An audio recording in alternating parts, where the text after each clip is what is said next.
Hello everyone and welcome back to another USMLE 101 video.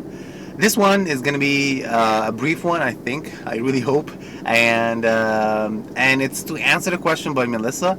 She asks, what exactly happens on exam day? So kind of like what is the scenario of the day, what to expect, so you can be familiar with how things will happen before you go there. So I'm gonna start right away, and this day starts, for me at least, it started around 8:30 in the morning, and this is when I arrived into the test center or the prometric center, and I arrived exactly 30 minutes before the time that the exam should start, which is 9 a.m. So check exactly when the time of the exam is and arrive 30 minutes before the exam time. This is really important. I don't think you should do it like 1 hour or maybe an hour and a half before you go, because you're going to stay there for such a long time and you're going to get an anxiety, and you do not want to be a little bit later, because this they take around 30 minutes to process you and to do a bunch of steps before you go into the exam. So that's the first thing.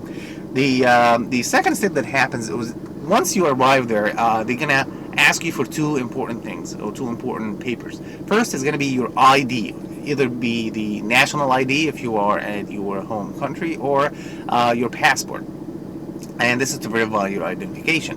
The second is going to be your scheduling permit. This is really important. You cannot take the exam without taking your scheduling permit with you, so you should print it. I did like multiple copies with me, and at the same time I made sure before I went to the test center that I had my scheduling permit with me. So this is really important. They take both and they verify that you are in fact scheduled for today, and then you're gonna wait for a little bit, and then they take you in to start the process before you go into the exam center. So the process before you go into the exam, not center, but the exam area in the center, the process is really simple. What they do, they take your biometrics, so they take your fingerprint from both hands. This happens every single time, so it's not like the first time, or if you're taking the step 1 first and then step 2 CK. Each time you go and take the exam, it's the same thing and it's repeated. So and it's important to mention that what I'm saying here is the same exact scenario, either for step 1 or step 2 CK, so it doesn't really matter. So again, what they do, they take your fingerprint from both hands, and what they do next is that they tell you that you're not supposed to take anything with you at all, and they tell you to take it off. Either it could be like a watch, or it could be a necklace, or earrings, or anything like that. No jewelry at all. You cannot take any of your cell phone or any electronic devices or anything. Basically, just you cannot take anything with you inside. The two things that you can take with you inside, they say that it is your glasses, if it's reading glasses. Otherwise, you cannot take any other glasses. Also, you cannot take any augmented reality or augmented glasses that help you, or if they are connected to anything else. They actually inspect your glasses to make sure that it isn't. Also, they allow you to take your wedding ring, so something like that. You can take it with you, but I recommend that you would just take it off and just put it in your bag. That's a little bit better. Anyways, so they tell you that, and then they give you a locker. It's kind of like this big, and they tell you that you have this key for this locker and you can store your stuff in it. So it's not that big, so make sure that you do not have like a really large bag or anything like that. A small bag would do it, that would have everything for you, kind of like your food or maybe your passport or anything that you need during your breaks. You have access to this locker during the breaks. You cannot have anything from the locker during the exam, or if you are in the exam area. Finally, what they do is that they scan you with a wand to make sure that there is any metal, and also they ask you to lift up your trousers or your jeans if you have any, just to look at your ankle. They also ask you to empty your pockets, either be the front pockets or the back pockets. But that's really important. And I recommend that you would get something that you don't really have to empty a lot. So something that has a lot of pockets. That's not going to be convenient for you, because you're going to do this exact same process every time you go out of the exam area and into the break area, and go back and forth. So that's going to take some time from your break time, and you do not want this to happen. So make sure that it is easy for you to do this. And that's it. Finally, they give you a sheet of paper. It's kind of like a plastic paper kind of thing that you can write on with a board pen. And they give you 2 board pens, and on that paper there is a number. This designated number is for you to enter into the computer to start your exam. Each time you take a break, you have to write that number again into the computer so you can log in and start your exam again. So you go in, and it's probably just 9 a.m. and you have a long day ahead of you. Usually I would start by relaxing a little bit and then just type those numbers and start right away.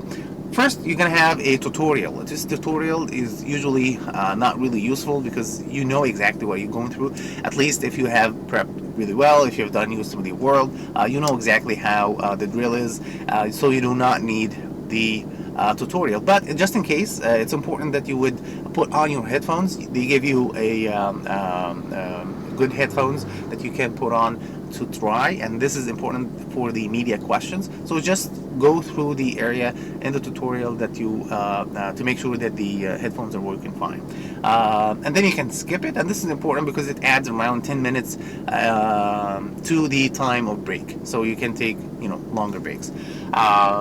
If you want to know how exactly you would like to divide your breaks, or how to attack the exam, or how to tackle the exam in general, I will link in the description down below the video that I talked about. It also is it talks about a little bit more on how to prepare the day before and how to behave in the exam center exactly to make sure that everything goes smoothly.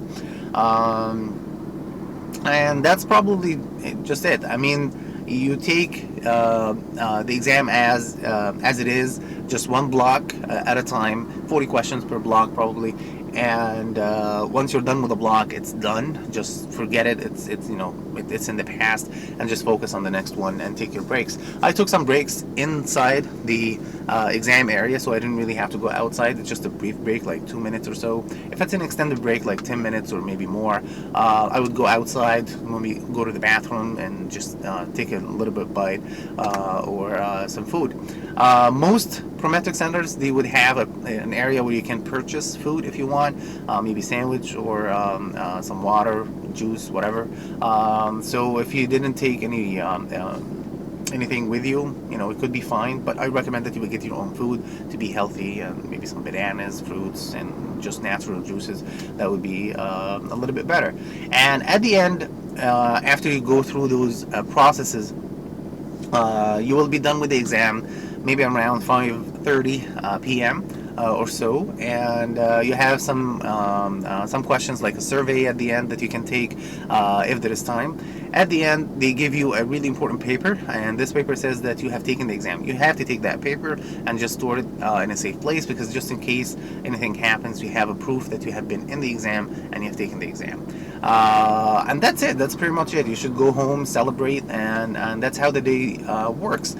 Melissa also asked how the exam is. Is it really difficult? Is it hard? And how, is it like UWorld maybe? I don't know. I can't really answer this question perfectly, because for my own experience, I think the exam was really hard. And I think for most people it really is. My scores are not really bad. They're actually good scores, I think. But the exam was really, really hard still. I thought I was going to fail at some point. And that's just perfectly normal. At least in the first, 2 blocks, you're going to feel like you are really doing, really, really bad. And in the last block, the same feeling, because you're going to be exhausted and just running and adrenaline maybe at the end. So it's a perfectly normal feeling. People who got 270, they got the same feeling. People who got, they failed the exam, they have the same feeling. So it's okay, it's natural to feel that exam is really hard. It's not perfectly like UWorld, but it is a little bit similar to it.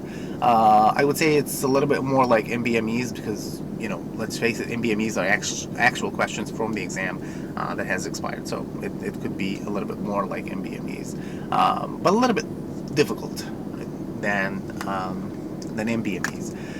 So that's my take on the exam scenario. I hope that I answered the question that Melissa asked. If you still feel that you need to know a little bit more, or if you feel that I did not answer the whole question, you can feel free to drop a comment below. I will answer all the questions, I answer all the comments, and I will be looking for yours. So thank you for watching, and I'll talk to you in the next one. All right.